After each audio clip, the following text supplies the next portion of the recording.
I was recently introduced to this anime and I put it off for a long time. Then I watched it and then I loved it. Now this is a series that I think is comprised just in one season. It's just wrapped up in one season and that's it. But oftentimes I'm wrong about that because Japan likes to make me look like a fucking fool. Here's looking at you, Mushishi, season number 2. You got me. I didn't think you were real, but you are.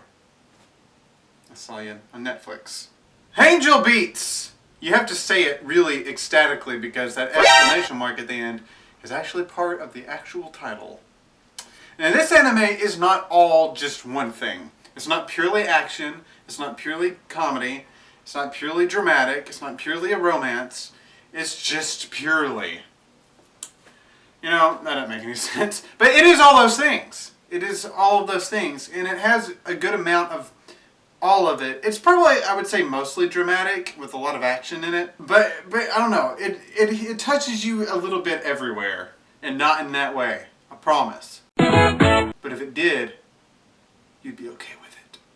I promise. I'm not going to do any spoilers here, but I will tell you that it takes place in the afterlife, and it follows like a small group of characters who are dead. They know they're dead, but they don't necessarily like the fact that they're dead. Go figure.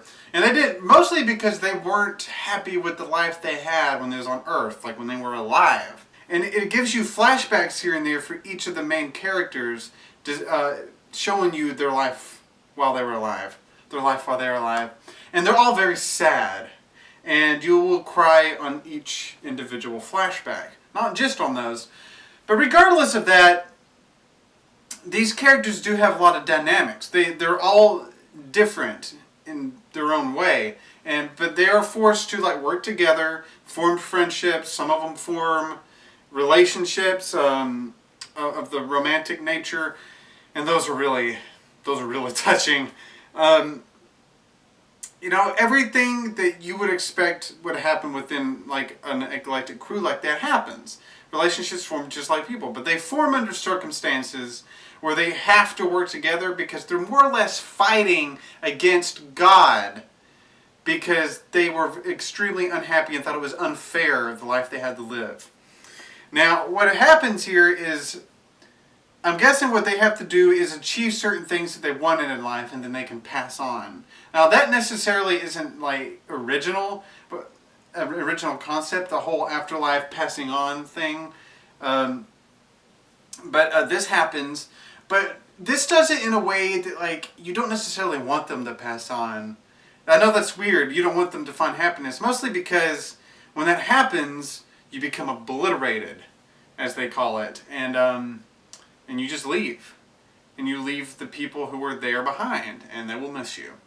Now I will say, towards the end, there's a particular scene that happens when somebody passes on.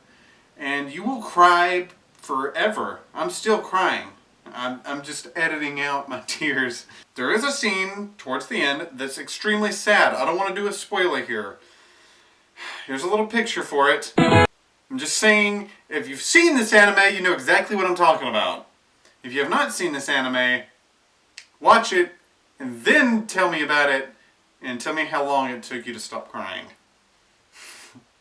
Anyways, I'm not going to go into a huge drone on about this. There's just a short, detailed description and my thoughts on this.